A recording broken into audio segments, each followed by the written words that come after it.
Hi, my name is DeCall Thomas, and I'm ready to talk about hats and why Forrest Fenn has the hat theme going on. I think the closest line in the poem that might point to hats is "I can keep my secret where." But what gives us the idea in the first place? When we look at the Thrill of the Chase, we see Forrest Fenn in his military uniform, his hat, searching for Lewis and Clark. He has the coonskin hat, two really great pictures. I know exactly where he was standing when he took this picture, by the way. We also have young Forrest Fenn with the hat, the Shadow Man with the hat. So every picture of Fenn on the cover of both books, front and back cover, is Fenn wearing a hat.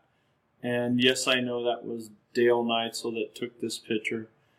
And yes, I understand that it was not literally Fenn, but Fenn did explain that that was meant to be him, and that was meant to be at roughly Madison Junction. Okay, but back to the concept of hats. So don't you think it's interesting that every picture of Fenn and Forrest Fenn on the books is him wearing a hat? I think it's even in his new book has a stick man with Fenn wearing a hat. See it here, Once Upon a While. See a little stick man. We see Fenn's belt buckle.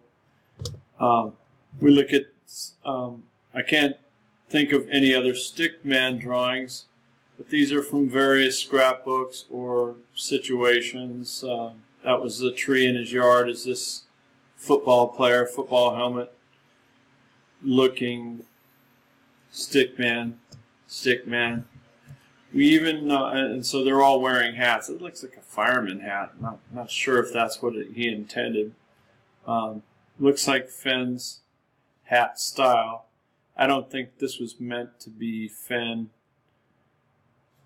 Who knows? No, actually, he explained in the story who that was. So we see a lot of. Let me see where I'm at. Okay, yeah. So we see some emphasis on hats in the books. Chapter 2, Trophy Hat. That's his dad's hat. Picture of his dad. I believe this is Marvin Fenn standing here in the tree stumps picture, staring up at the moon, which also looks like a hat. Maybe that's his hat away from him.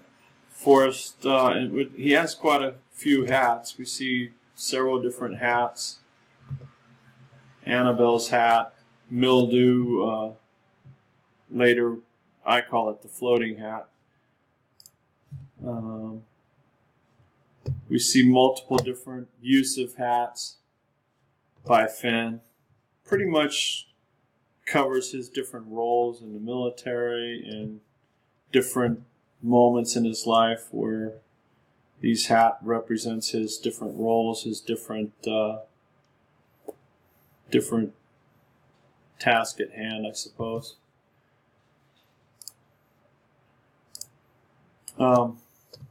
He had several contests. Before I mentioned that, I had drawn out this MW for my daughter's wedding, because that's her husband's initials, and now that's LMW is her initials. Now, anyway, I thought it was kind of cool that MW that Forrest Fenn is so fond of, the M and the W, look like perfect hats, excellent hats.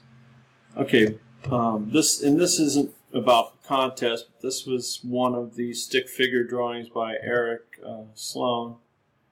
Interesting that it's also a stick figure with a hat.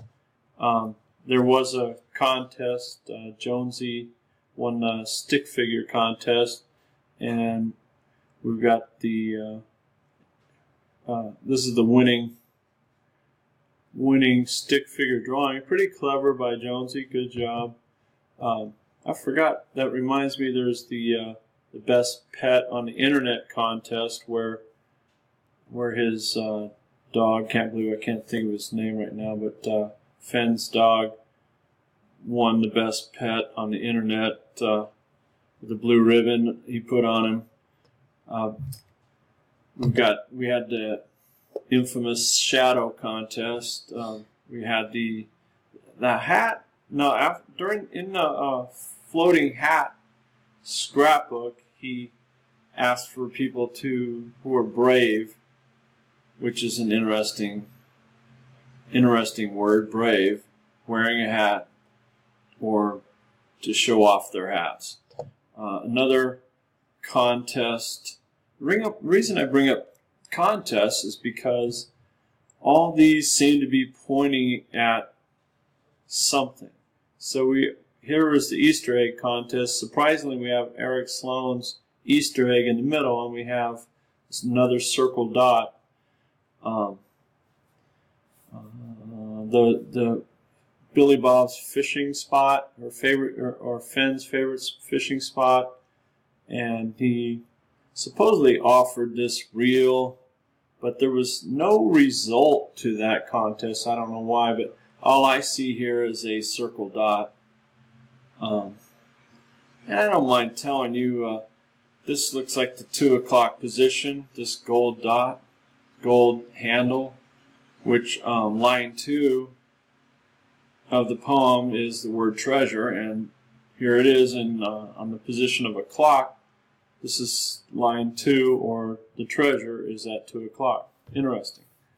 May have to do with other things like the double omega being a 2. Sometime later I'll go into a discussion about why I think 2 is important. Alright, what else do we got here? The granddaddy of all was Fenn's discussion about the floating hat. And I know a lot of people think that is a ridiculous scrapbook. Why did he call it mildew? Why is he standing here with this gravestone, or who knows what kind of stone marker that might be? We don't know. He's got like a general smile here. The hat is floating. So let's, and you probably heard that I believe it's the same shape as this lake here. Mini lake that looks like a hat, the brim of a hat. And we got the island in the middle. And it's got a surprising resemblance to this hat here. I'm not really here to talk about my solve. I would like to talk about ideas that are compatible with all solves.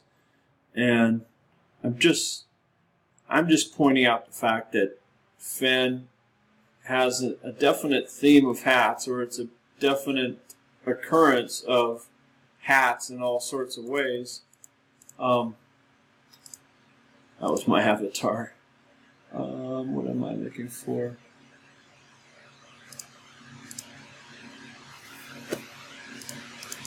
Well, here's scrapbook 126. Her name is Mildew. She was given to me by the son of a guy named Dither, who hunted coyotes in the bosque.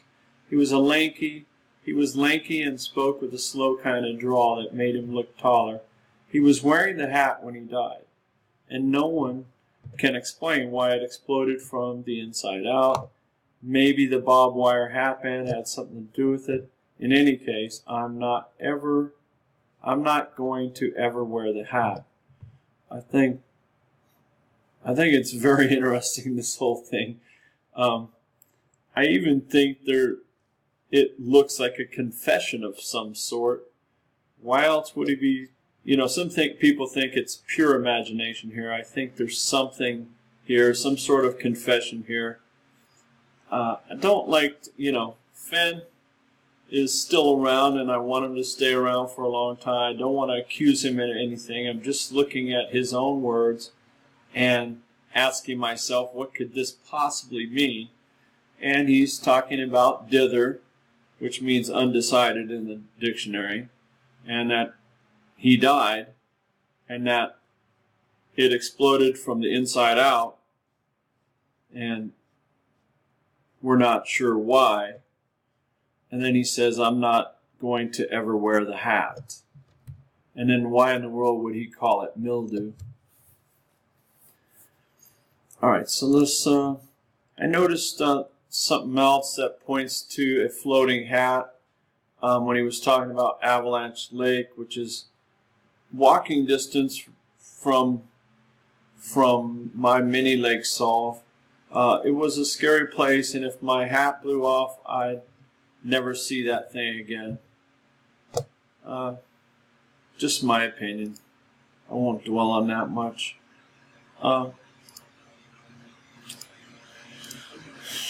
Okay, so what is to be learned here? I think I can keep my secret where may be useful in some sort. It may be a hint that the treasure is under his hat. And I always say that if Fenn is talking about or showing us hats, that may have something to do with the correct solution. In my solve, sure, I have a circle dot lake that's shaped like a hat, and in my solve, it represents Minnie Hollywood, and she was awarded the headdress, and as a woman, that's extremely rare, if not an only time I've ever heard of it where a woman is allowed to wear the headdress because of her bravery. And surprisingly, her name is Minnie Hollywood. So that's like a double whammy for possible answer in the poem, Fenn's poem. So we have a lake that looks like hollow wood. It's a circle dot. Could be similar to a hollow log. We have fire hole at the other end of my solution, which is also a circle dot. And we have some symbolism of the hat. So it certainly looks like the floating hat. You know, Fenn seems to like to place clues here and there, hints here and there that are meaningful to his life. And why not? We got a hat shape right here. So that's about it. That's my avatar online if you ever see me. Alright, that's all I got to talk about hats. Hopefully this is of value to you guys, and appreciate you guys. Let me show you my family before I go. There's all my beautiful daughters and sons-in-law, and you can find me on Facebook, facebook.com/decall. Feel free to reach out to me. Oh, my website is fenntreasure.com, no space, no dash, fenntreasure.com, if you want to hear more about my solve or what I'm thinking about. Alrighty, thank you.